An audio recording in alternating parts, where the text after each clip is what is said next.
এশার নামাজের পরে সূরা ইখলাস ৪১ বার পরে পানিতে ফু দিয়ে খেলে কি হয়, এটা অনেকেই জানে না। সূরা ইখলাসের অনেক ফজিলত রয়েছে। পবিত্র কোরআনুল কারীমের ছোট্ট একটি সূরা হচ্ছে সূরা ইখলাস, তবে এর ফজিলত কিন্তু অনেক বেশি। সূরা ইখলাস পারে না এমন কোনো মুসলমান নাই। আমরা ছোট্টবেলায় নামাজ পড়েছি ইমাম সাহেবের পিছনে, নামাজ পড়েছি ইমাম সাহেব পড়েছেন, এটা শুনতে শুনতে অনেকের সূরা ইখলাস মুখস্থ আছে। সুতরাং সূরা ইখলাসের ভিতরে অনেক ফজিলত আছে। নবীজি সাল্লাল্লাহু আলাইহি সাল্লাম জানিয়ে দিয়েছেন, যে ব্যক্তি সূরা ইখলাস একবার পড়বে, কোরআন শরীফের 10 পারা পড়লে যে সওয়াব হয়, সেই সওয়াব তার আমলনামায় আল্লাহ তাআলা দিয়ে দিবেন। এবং যে ব্যক্তি 2 বার পড়বে, 3 বার পড়বে, 3 বার পড়লে 30 পারা কোরআন শরীফ পড়ার সওয়াব আল্লাহ তাআলা তার আমলনামায় দিবে। এবং যে ব্যক্তি 10 বার পড়বে, আল্লাহ পাক রব্বুল আলামিন তার জন্য জান্নাতে একটা প্রাসাদ নির্মাণ করে দিবেন। সুতরাং এই সূরা ইখলাসের ফজিলত অনেক বেশি। নবীজি সাল্লাল্লাহু আলাইহি ওয়াসাল্লাম একবার এক সাহাবীকে তিনি নেতা বানিয়ে পাঠিয়েছেন। তিনি নামাজ পড়াতেন, প্রত্যেক নামাজেই তিনি সূরা ইখলাস পড়তেন।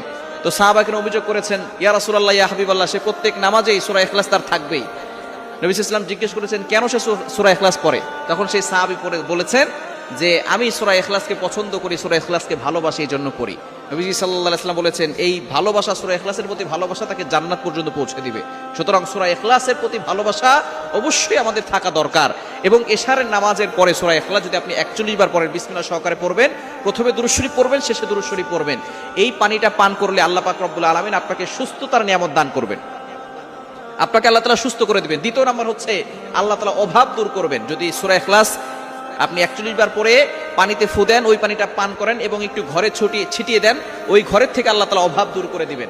নবীজি সাল্লাল্লাহু আলাইহি ওয়াসাল্লামের কাছে একবার এক বেদুইন সাহাবী গিয়েছেন, গরীব। তিনি গিয়ে বলতেছেন, ইয়া রাসূলুল্লাহ, ইয়া হাবিবাল্লাহ, দুনিয়া আমার কাছ থেকে বিমুখ হয়ে গেছে, আমার ঘরে অশান্তি শুধু, আমার ঘরে কোনো ধরনের খাবার নাই।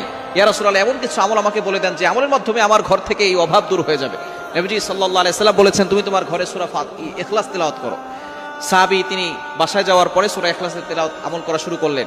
কিছুদিন পরে আল্লাহ পাক রব্বুল আলামিন তার ঘর থেকে অভাব দূর করে দিয়েছেন। সুতরাং সূরা ইখলাসের ফজিলত অনেক বেশি।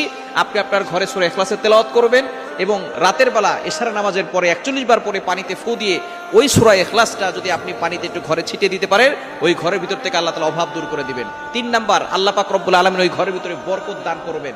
৪ নাম্বার, আল্লাহ পাক রব্বুল আলামিন বিপদ আপদ থেকে আপনাকে হেফাজত করবেন। যত ধরনের বিপদ আছে, বিপদ থেকে আল্লাহ পাক রব্বুল আলামিন হেফাজত করবেন এবং আল্লাহর মহব্বত ওই ঘরের প্রতি বেশি হবে।